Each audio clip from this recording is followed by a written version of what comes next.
हाँ, क्या पढ़ना है बताइए। क्या क्वेश्चन बना लिए पूरा? सब लोग बनाए हैं केमिस्ट्री वाला क्वेश्चन? काहे नहीं बना? जो जो क्वेश्चन फंसा हुआ है बोलिए, कौन कौन आपसे नहीं बना। ऐसा थोड़ा है कि 80-85 को था, एक भी नहीं बना होगा। नहीं बना होगा 8 को, 10 को नहीं बना होगा।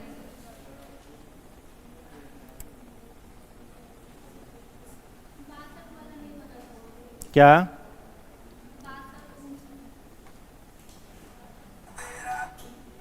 62 और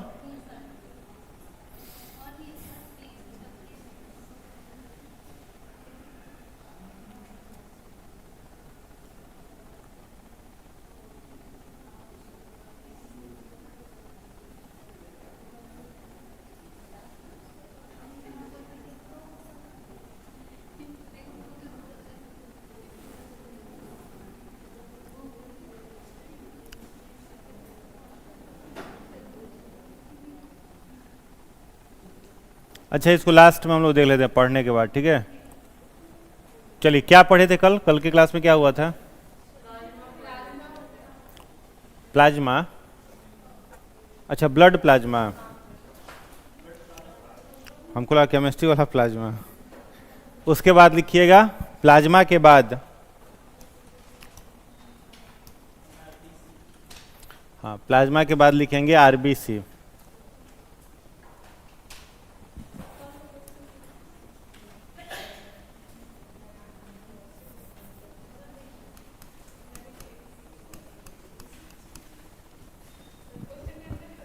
किसका आंसर बनाएंगे? लास्ट में बताएंगे।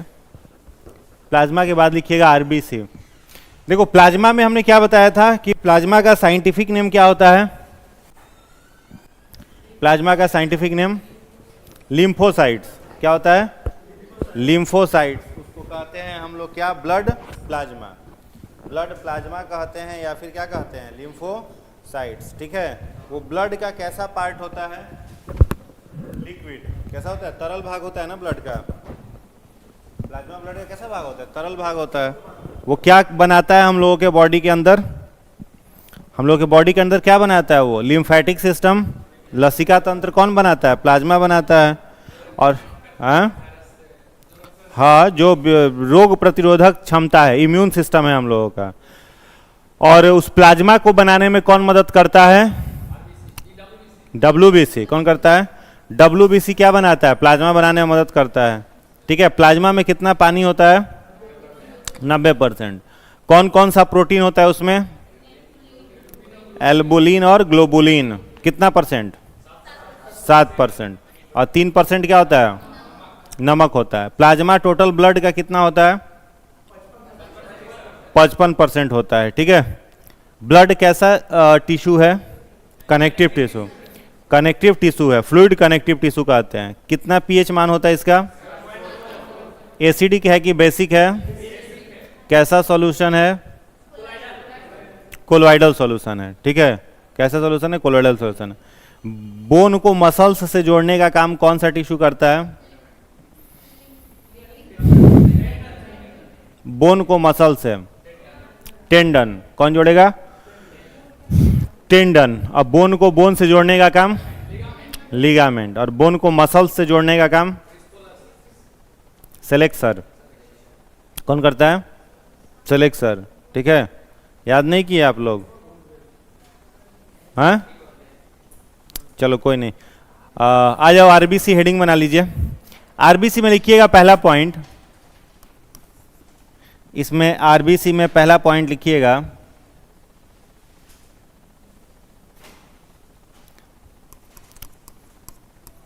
इट इज ऑल्सो कॉल्ड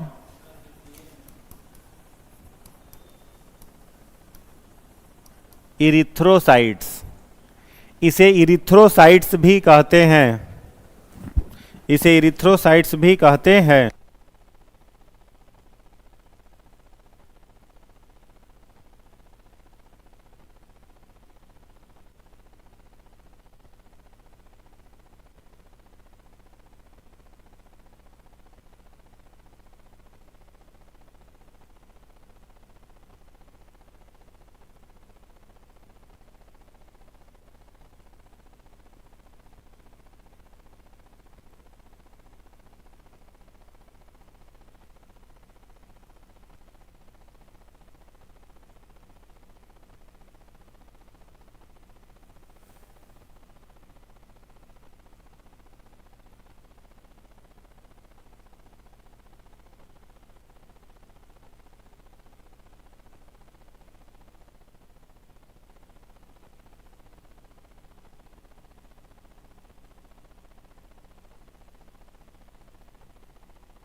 चलो, तो it is also called erythrocytes, इसे इरिथ्रोसाइट्स भी कहते हैं, हो गया, इसे इरिथ्रोसाइट्स भी कहते हैं, ठीक है।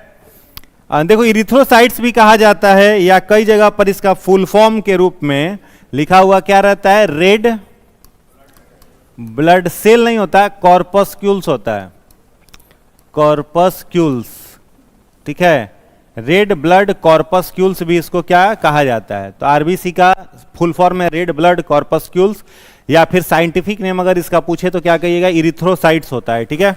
आगे लिखिएगा, it contain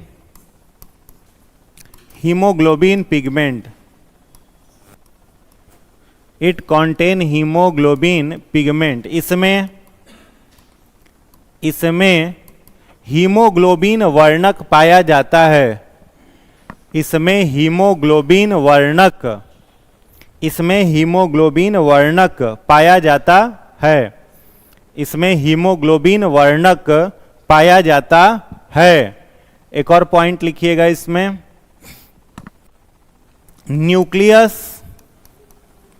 nucleus is absent in mammalian RBC, स्तनधारी जीवों के आरबीसी में, स्तनधारी जीवों के आरबीसी में न्यूक्लियस नहीं पाया जाता, स्तनधारी जीवों के आरबीसी में न्यूक्लियस नहीं पाया जाता, न्यूक्लियस नहीं पाया जाता। अपवाद में लिखिएगा, अपवाद में कैमल एंड लामा, अपवाद में लिखिएगा कैमल एंड लामा। अगला पॉइंट लिखिएगा, it is biconcave shape, it is biconcave shaped, यह द्विफोकसी आकार का, यह द्विफोकसी आकार का होता है, यह द्विफोकसी आकार का होता है। अगला point, the life span of RBC is 120 days, इसकी जीवन अवधि, इसकी जीवन अवधि 120 दिनों की, 120 दिनों की होती है, इसकी जीवन अवधि 120 दिनों की होती है। It is formed in bone marrow, it is formed in bone marrow and becomes dead into spleen, यह बोन मैरो में बनता है, बोन मैरो में बनता है तथा, बोन मैरो में बनता है तथा प्लीहा, प्लीहा ब्रैकेट में तिल्ली भी लिख लेना, तिल्ली, प्लीहा तिल्ली में मृत हो जाता है, प्लीहा ब्रैकेट में तिल्ली में मृत हो जाता है, तिल्ली में मृत हो जाता है। एक और पॉइंट इसमें लिखिएगा, आगे आगे लिखिएगा, it helps to carry O2, CO2 and glucose, यह O2, CO2 तथा ग्लूकोज का, यह O2, CO2 तथा ग्लूकोज, O2, CO2 तथा ग्लूकोज का परिवहन करता है, का परिवहन करता है, O2, CO2 तथा ग्लूकोज का परिवहन करता है। It is 45 to 50 lakhs in पर क्यूबिक mm ब्लड, इसकी मात्रा 45 से 50 लाख, इसकी मात्रा 45 से 50 लाख प्रति घन मिलीमीटर, 45 से 50 लाख प्रति घन मिलीमीटर होती है, प्रति घन मिलीमीटर होती है। अगला पॉइंट लिखिएगा, about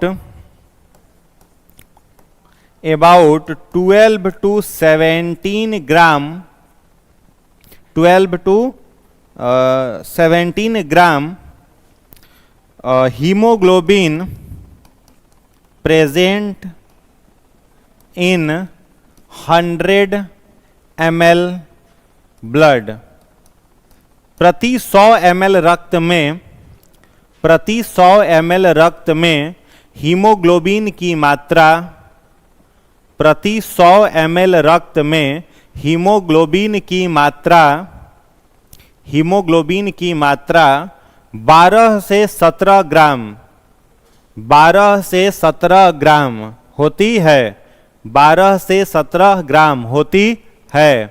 अगला पॉइंट लिखिएगा, due to deficiency of haemoglobin, folic acid in blood anaemia caused. Hindi वाले लोग लिखिएगा, रक्त में हीमोग्लोबिन फॉलिक अम्ल, हीमोग्लोबिन फॉलिक अम्ल की कमी से एनीमिया रोग होता है।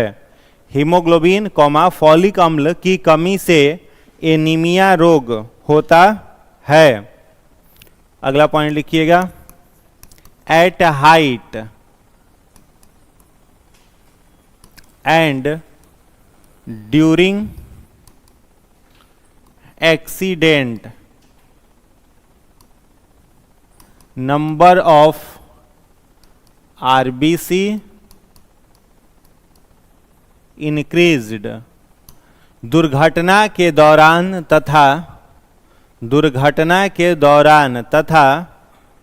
तथा ऊंचाई पर, दुर्घटना के दौरान तथा ऊंचाई पर आरबीसी की संख्या बढ़ जाती है, दुर्घटना के दौरान तथा ऊंचाई पर आरबीसी की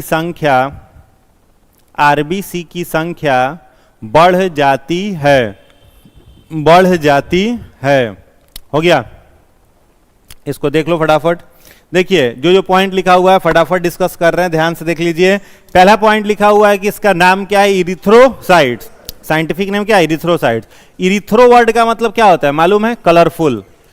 इरिथ्रो का क्या मतलब होता है, कलरफुल, रंगीन। और साइट्स वर्ड का क्या मतलब होता है, सेल। यह सेल कैसा होता है, रंगीन, कलरफुल होता है, इसीलिए इसका क्या नाम रखा गया है, इरिथ्रोसाइट्स। ठीक है, रंगीन होता है इसलिए नाम क्या है, इरिथ्रोसाइट्स। बाद बाकी कोई सेल रंगीन होता नहीं, ये रंगीन होता है।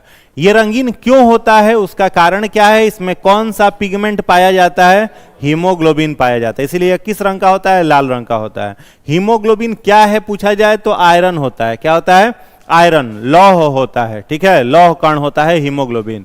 आगे लिखा हुआ है कि हम लोगों के आरबीसी में या किसी भी स्तनधारी जीवों के आरबीसी में क्या नहीं पाया जाता, न्यूक्लियस। क्या नहीं पाया जाता, न्यूक्लियस। अब मनुष्य जो है वो कैसा सेल है, यूकैरियोटिक। हम लोग कैसे जीव हैं, यूकैरियोटिक। या जितने स्तनधारी जीव हैं सब क्या हैं, यूकैरियोटिक। यानी हम लोगों के बॉडी के सारे सेल में न्यूक्लियस है, केवल किस सेल को छोड़ करके, आरबीसी को छोड़ करके। ठीक है, हम लोगों के आरबीसी को छोड़ करके बाकी सभी कोशिकाओं में क्या है, न्यूक्लियस है, याद रहेगा। इसलिए आरबीसी क्या है, मैमेलियन आरबीसी क्या है, एक्सेप्शन है यूकैरियोटिक सेल का। लेकिन दो ऐसे मैमल्स हैं जिसके आरबीसी में न्यूक्लियस होता है। कौन कौन से मैमल हैं, कैमल है और लामा है। तो याद रखना है, दो स्तनधारी जीवों को छोड़ करके किसी के आरबीसी में न्यूक्लियस नहीं है, कैमल और लामा। कई जगह पर जिराफ का भी नाम लिखा हुआ रहता है, तो ये भी नाम लिखा हुआ रहे तो कंफ्यूज मत होइएगा, जिराफ के आरबीसी में भी न्यूक्लियस होता है। 3 गो हो गया। आगे है the life span of RBC 120 days. RBC कितना दिन जीवित रहता है? 120 दिनों तक जीवित रहता है, इसके बाद यह मृत हो जाता है। आगे है कि यह बनता कहां पर है? तो बोन मैरो में। बोन मैरो को हिंदी में कहते हैं अस्थि मज्जा। क्या कहते हैं? अस्थि मज्जा। तो अस्थि मज्जा में यह क्या होता है? बनता है। अस्थि मज्जा का मतलब क्या? हड्डियों के बीच का जो खोखला स्थान है, ठीक है, उसी में यह बनता है, अस्थि मज्जा में। और ये मर कहां पर जाता है? स्प्लीन में। कहां मर जाता है? स्प्लीन में। स्प्लीन को तिल्ली या प्लीहा भी कहा जाता है, ठीक है। स्प्लीन का वो याद रखिएगा, एग्जाम में आया हुआ क्वेश्चन है कि आरबीसी का कब्रिस्तान किसे कहते हैं? स्प्लीन को, प्लीहा को, ठीक है। आरबीसी का कब्रिस्तान कहा जाता है किसे? स्प्लीन को या तिल्ली को कहा जाता है, क्योंकि यहीं पर आरबीसी डेड होता है।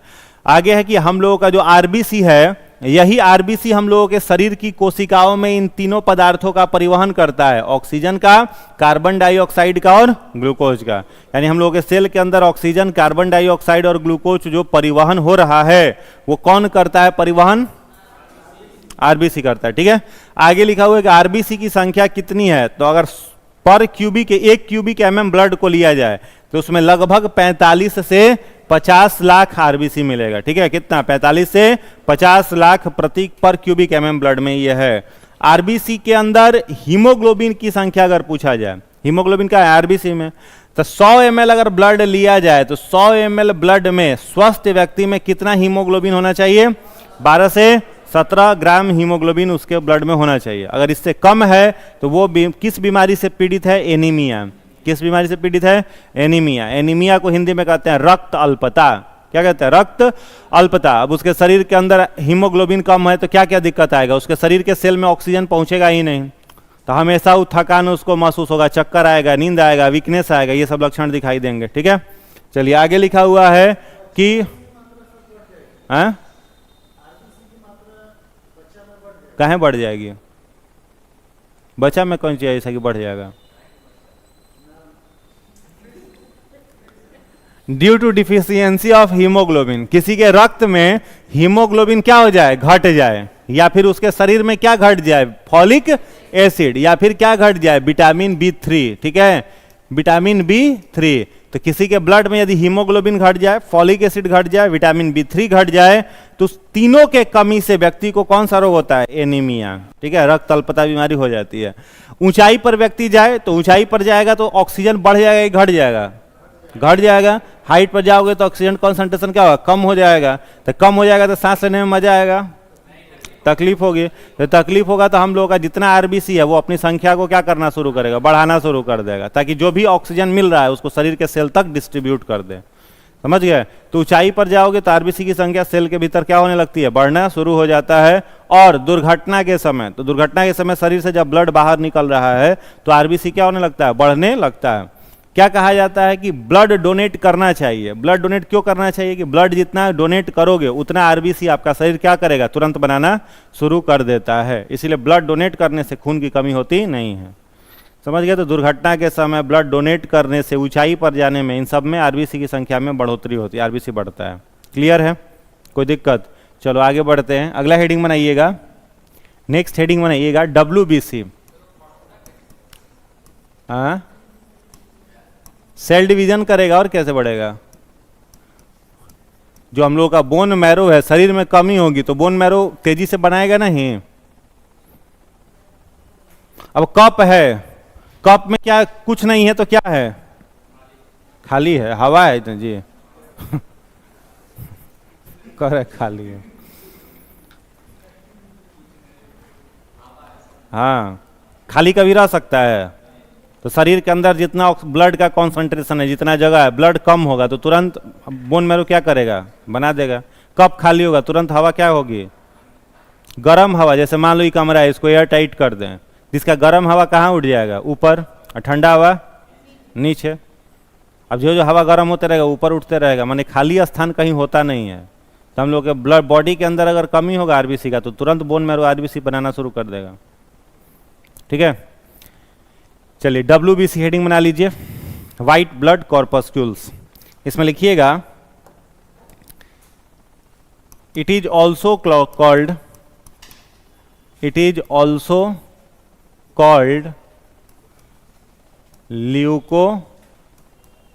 ल्यूकोसाइट्स। ब्रैकेट में लिख लीजिएगा, white blood corpuscles. It is also called leucocytes, bracket में लिख लेंगे वाइट ब्लड कॉर्पस्क्यूल्स। हो गया। अगला पॉइंट इसमें लिखिएगा,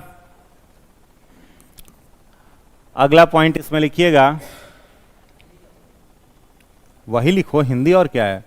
इसे ल्यूकोसाइट्स या वाइट ब्लड कॉर्पस्क्यूल्स कहते हैं।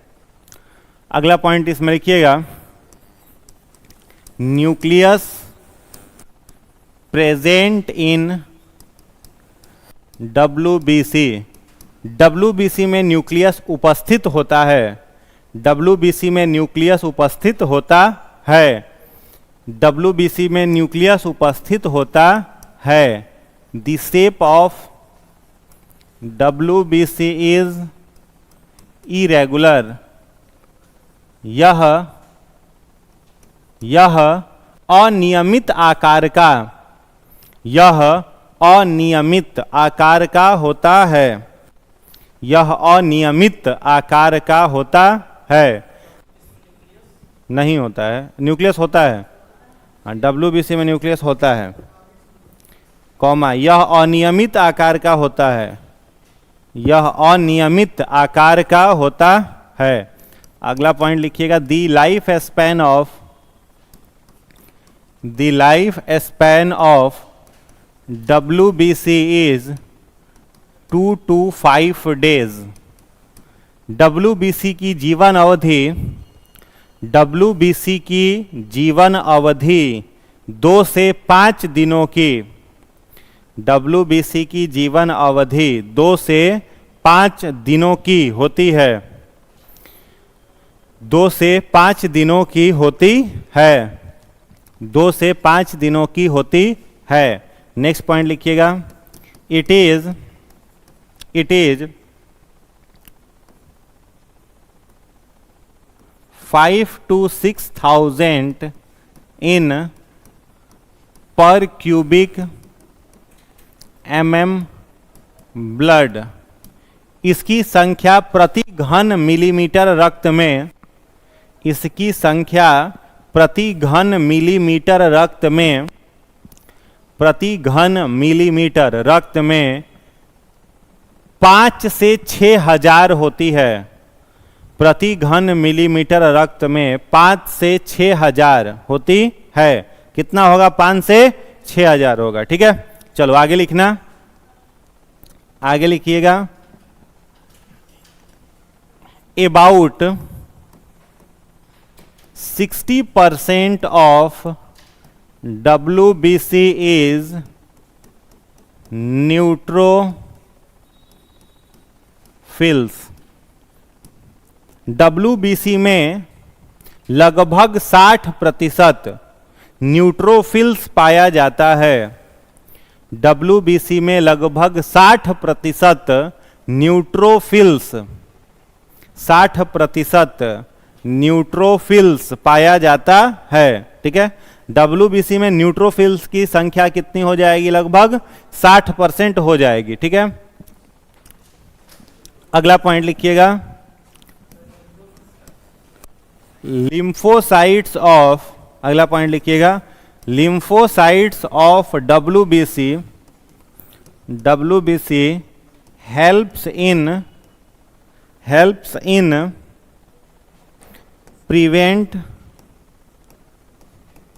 इन प्रिवेंशन फ्रॉम इन्फेक्शन। हिंदी वाले लोग लिखिएगा, WBC में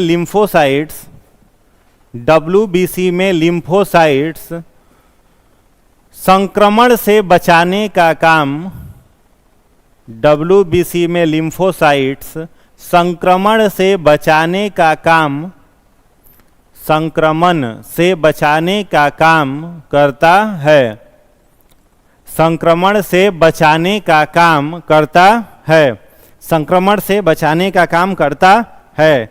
आगे लिखिएगा, the ratio of WBC and RBC is 1:600 respectively. Hindi वाले लोग लिखिएगा, WBC और RBC के बीच अनुपात, WBC और RBC के बीच अनुपात क्रमशः 1:600 है। 1:600 है। हो गया। अगला पॉइंट लिखिएगा, it is also called soldier of human body, और it is also called soldier of human body और इम्यूनिटी बूस्टर। इसे मानव शरीर का सैनिक,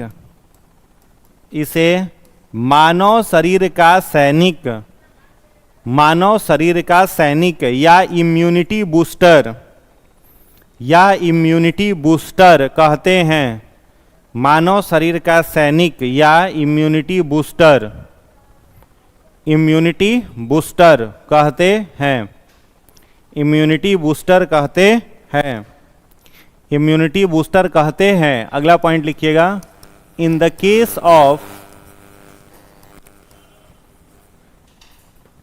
case of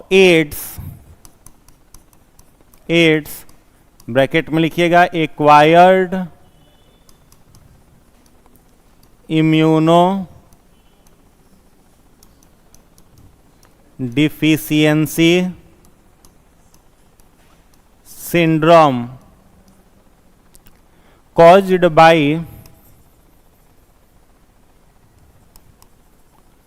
HIV,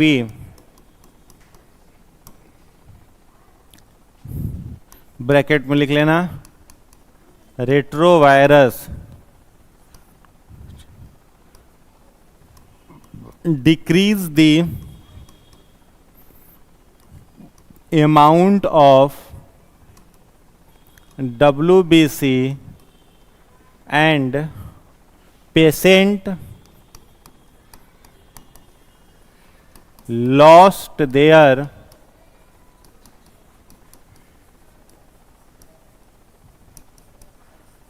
immunity। Hindi वाले लोग लिखिएगा,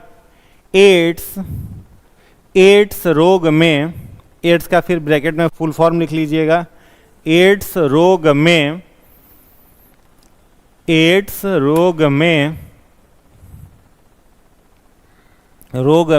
ब्रैकेट में फुल फॉर्म लिख लिए, जो HIV, एड्स रोग में फुल फॉर्म लिख लिए ना, जो HIV ब्रैकेट में लिखिएगा, रेट्रोवायरस लिखा हुआ है ब्रैकेट में, रेट्रोवायरस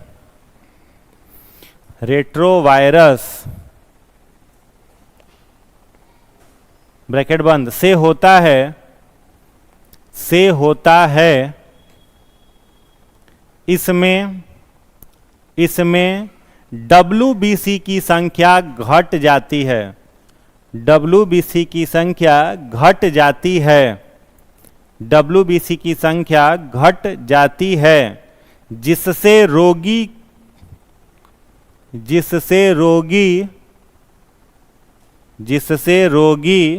की रोग प्रतिरोधक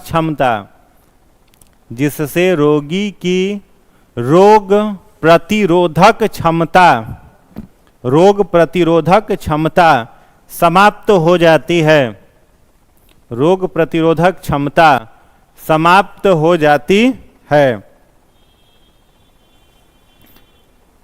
की रोग प्रतिरोधक क्षमता समाप्त हो जाती है।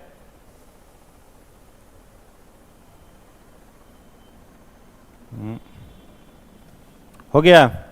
एक और पॉइंट लिखिएगा, इन द केस ऑफ, ऐसे लिखो, इन द केस ऑफ मत लिखो, लिखिएगा ब्लड कैंसर ल्यूकेमिया लिखिएगा blood cancer leukaemia, blood cancer leukaemia effects WBC, blood cancer leukaemia effect WBC। Hindi वाले लोग लिखिएगा ल्यूकेमिया रोग में, ल्यूकेमिया, ल्यूकेमिया रोग में WBC प्रभावित होता है, ल्यूकेमिया रोग में WBC प्रभावित होता है। ठीक है, ल्यूकेमिया क्या है? Blood cancer.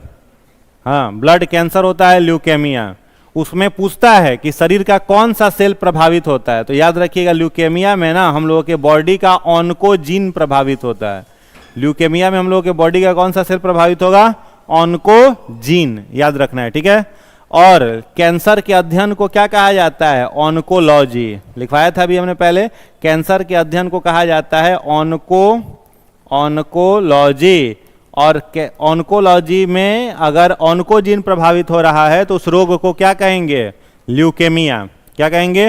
ल्यूकेमिया। याद रहेगा। तो ल्यूकेमिया में क्या प्रभावित होगा? कैंसर किसे कहा जाता है? मालूम है क्या किसी को? बोलो, कैंसर किसे कहा जाता है?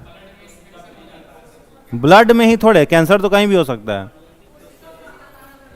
हाँ, ब्लड कैंसर का मतलब होता है अनियंत्रित कोशिका विभाजन। किसी कोशिका में जब कोशिका विभाजन बहुत तेजी से होने लगे, उसी को क्या कहा जाता है? कैंसर। तो आरबीसी में कोशिका विभाजन होगा क्या? नहीं होगा। क्यों नहीं होगा? क्योंकि उसमें न्यूक्लियस ही नहीं है। न्यूक्लियस रहेगा तब ना कोशिका विभाजन होगा। न्यूक्लियस कहां पर है? WBC में। तो ब्लड कैंसर होगा तो आरबीसी प्रभावित नहीं होगा। कौन प्रभावित होगा? WBC, क्योंकि उसमें न्यूक्लियस है। ठीक है, तो ल्यूकेमिया किसे प्रभावित करेगा? WBC को। चलिए शुरू से इसको देख लेते हैं। देखो पहला पॉइंट लिखा गया है, इसका नाम क्या है? ल्यूकोसाइट्स। ल्यूको वर्ड का क्या मतलब होता है? मालूम है क्या? ल्यूको मतलब क्या होता है? कलरलेस। पूछा जाए आपसे कि WBC किस रंग का होता है तो क्या कहोगे? कलरलेस, रंगहीन होता है, इसका कोई रंग नहीं होता है। अभी नहीं कि व्हाइट लिखा हुआ रहे तो उसका ना सफेद रंग का होता है। व्हाइट माने सफेद नहीं होता है, कलरलेस होता है।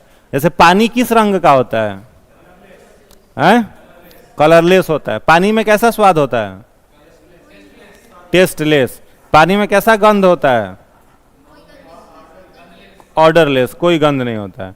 पानी कलरलेस, टेस्टलेस, ऑर्डरलेस होता है। वैसे ही ये भी है, हम लोग का white blood cell white colour का नहीं है, कलरलेस है, इसलिए इसका नाम है ल्यूकोसाइट्स। ल्यूको माने कलरलेस, साइट्स माने सेल। ठीक है, या फिर इसे श्वेत रक्त कणिका कहा जाता है हिंदी में, श्वेत रक्त कणिका या व्हाइट ब्लड कॉर्पस्क्यूल्स। आगे लिखा हुआ है न्यूक्लियस इसमें होता है, इसका शेप कैसा होता है? इरेगुलर। इरेगुलर माने अनियमित, किसी भी फिक्स शेप का नहीं हो। फिक्स शेप का क्यों नहीं होता? जैसे मान लो आपके शरीर के भीतर, आपके ब्लड के अंदर कोई बैक्टीरिया चला गया, तो बैक्टीरिया चला गया तो बैक्टीरिया को जाके कौन पकड़ेगा? WBC। कौन पकड़ेगा? WBC। तो WBC जब बैक्टीरिया को पकड़ेगा तो उसका आकार क्या हो जाता है? बदल जाता है। समझ गए? इसलिए इसका शेप जो है वो हमेशा चेंज होते रहता है, कोई फिक्स शेप WBC का होता नहीं है। तो इरेगुलर शेप का होगा, न्यूक्लियस इसमें पाया जाएगा। जीवन अवधि कितने दिनों की? 2 से 5 दिनों की होगी। इसकी संख्या प्रति घन मिलीमीटर रक्त में 5 से 6000 ही रहेगी बस। अब WBC के कई सारे पार्ट होते हैं, कई सारे भाग होते हैं। उन भागों में से 2 भाग का नाम आपको याद रखना है, एक न्यूट्रोफिल्स याद रखना है, एक लिम्फोसाइट्स याद रखना है। तो WBC को अगर 100% हम मान रहे हैं तो 100% में 60% क्या होता है? उसका न्यूट्रोफिल्स होता है। हाँ, न्यूट्रोफिल्स। तो WBC में क्वेश्चन पूछता है सर्वाधिक मात्रा में क्या पाया जाता है? तो न्यूट्रोफिल्स पाया जाता है। WBC में सर्वाधिक मात्रा में पार्ट का नाम है। जैसे पूछे कि आपके शरीर में सबसे ज्यादा कौन सा बायोमोलिक्यूल पाया जाता है, तब क्या कहिएगा? प्रोटीन पाया जाता है। आपके शरीर में प्रोटीन सबसे ज्यादा पाया जाता है। कितना परसेंट होता है? 75%। तो पूछेगा कि प्रोटीन क्या है, तो क्या बताएंगे? बताइए क्या है प्रोटीन, आप ही बताओ। वैसे ही WBC को बनाने में सबसे अधिक जिसका उपयोग होता है वो क्या है? न्यूट्रोफिल्स है। नहीं समझे अभी भी? जैसे आपके बॉडी को बनाने में सबसे ज्यादा क्या यूज हुआ है? प्रोटीन। आपका बाल किसका बना है? प्रोटीन का। त्वचा प्रोटीन का। नाखून प्रोटीन का। वैसे ही WBC को बनाने में न्यूट्रोफिल्स नामक कंपोनेंट घटक सबसे अधिक लगा हुआ होता है, ठीक है। तो न्यूट्रोफिल सबसे ज़्यादा पाया जाता है 60%।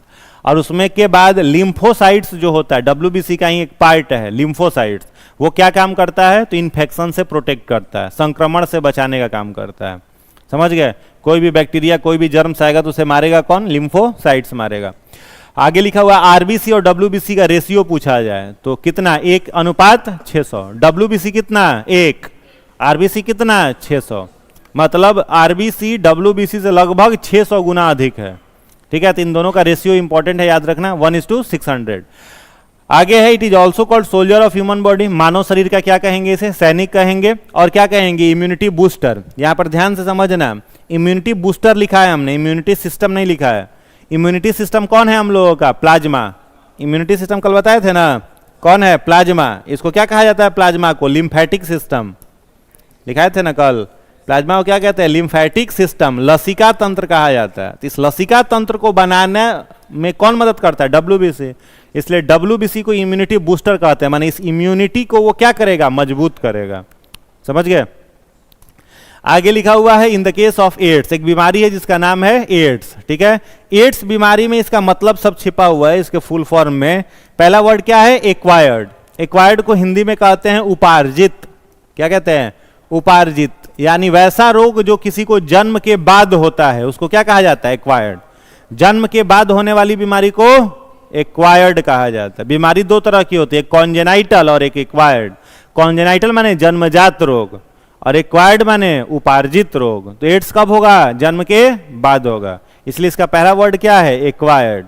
दूसरा वर्ड क्या है, इम्यूनो। तो इम्यूनो का मतलब तुरंत समझ जाओगे कि किसकी बात कर रहा है, डब्ल्यूबीसी की। उसके बाद क्या है, डिफिशियंसी। डिफिशियंसी का मतलब क्या होता है, कम करना, घट जाना।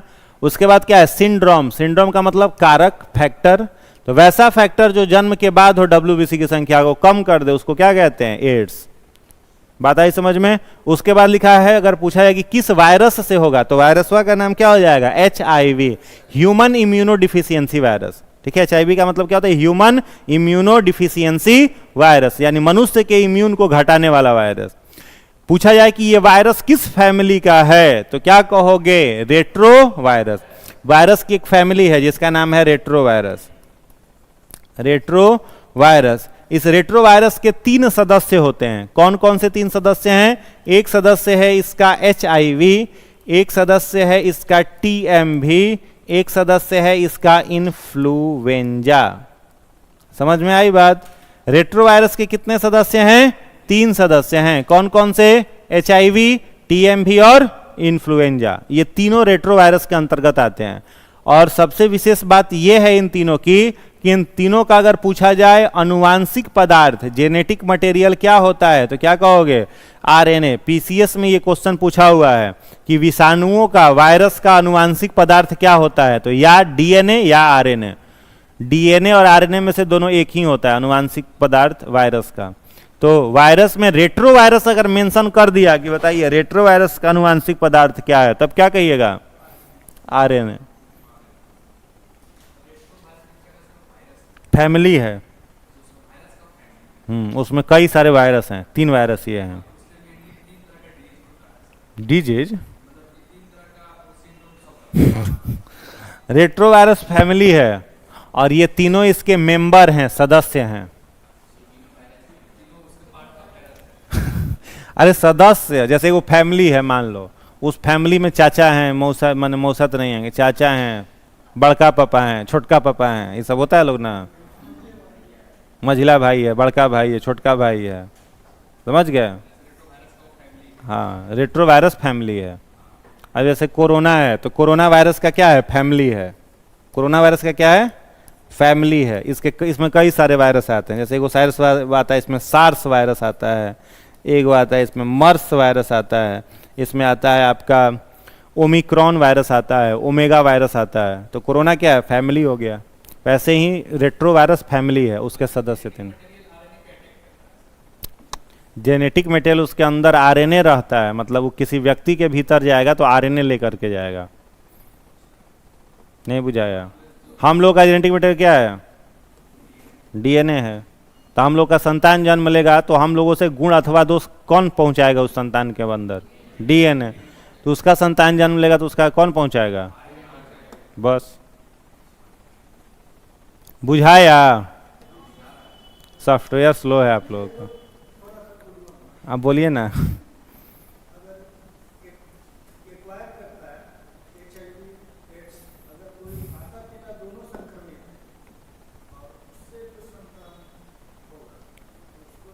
बचाया जा सकता है, बचाया जा सकता है। डॉक्टरी देखरेख में जन्म होगा तो नहीं होगा उसको। एचआईवी बच्चे को होता है तो किसके द्वारा होता है? ब्रेस्ट फीडिंग के द्वारा। किसके द्वारा? Breast feeding. माँ का स्तनपान बच्चा करेगा तब उसको होगा। तो स्तनपान से बचा लिया जाएगा? नहीं होगा।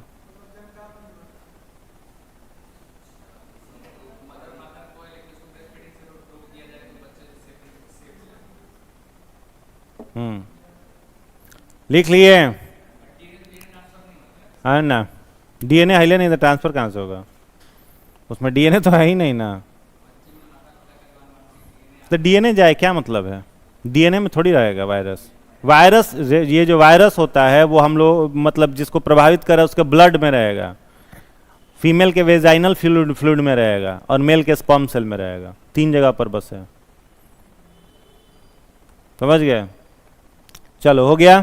तो इसमें क्या लिखा है? ये किस वायरस के फैमिली का है? एचआईवी रेट्रोवायरस फैमिली का है। रेट्रोवायरस के 3 सदस्य हैं, एचआईवी, टीएमवी और इन्फ्लुएंजा। सबसे पहला अगर आपसे पूछा जाए कि वायरस कौन सा खोजा गया था, हाँ, तो दुनिया में सबसे पहला वायरस एक खोजा गया था, टीएमवी। टीएमवी का मतलब होता है टोबैको मोजाइक वायरस। इसका फुल फॉर्म होता है टोबैको मोजाइक वायरस। ये दुनिया में सबसे पहला वायरस खोजा गया था, टीएमवी। इसका खोज किया था इवानोवस्की ने। किसने किया था? इवानोवस्की ने सबसे पहले वायरस की खोज की थी। नाम था टीएमवी, टोबैको मोजाइक वायरस। तंबाकू के पौधे में ही लगता है। खैनी का जो पौधा होता है ना तंबाकू, उसके पौधे को ये खराब कर देता है, संक्रमित करता है। Tobacco Mosaic virus, Ivanovsky. Virus का खोज करता है इवानोवस्की।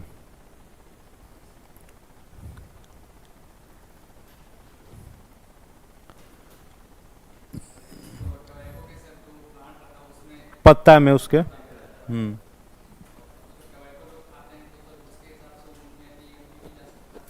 वो पत्ता सड़ जाएगा, उसको खाने लायक रहेगा ही नहीं।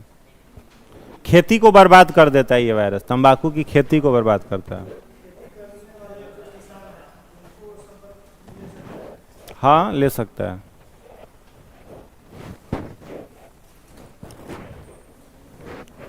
इसीलिए बढ़िया खैनी खाना चाहिए।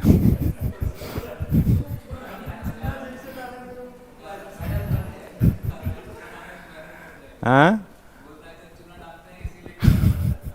हाँ, इसीलिए बहुत समझ। चूना डाल के खाते हो क्या? हाँ, देखते हो तब ठीक है, खाना मत। बहुत पोषक चीज होता है।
मोबाइल में क्वेश्चन है ना, तो फोन में क्वेश्चन भी निकाल लीजिए और कॉपी में जहां आपने आंसर लिखा है वो भी निकाल लीजिए।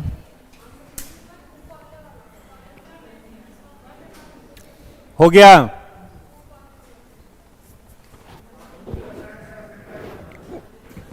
निकालिए क्वेश्चन और आंसर दोनों, माने क्वेश्चन और कॉपी में जो आपने लिखा है वो।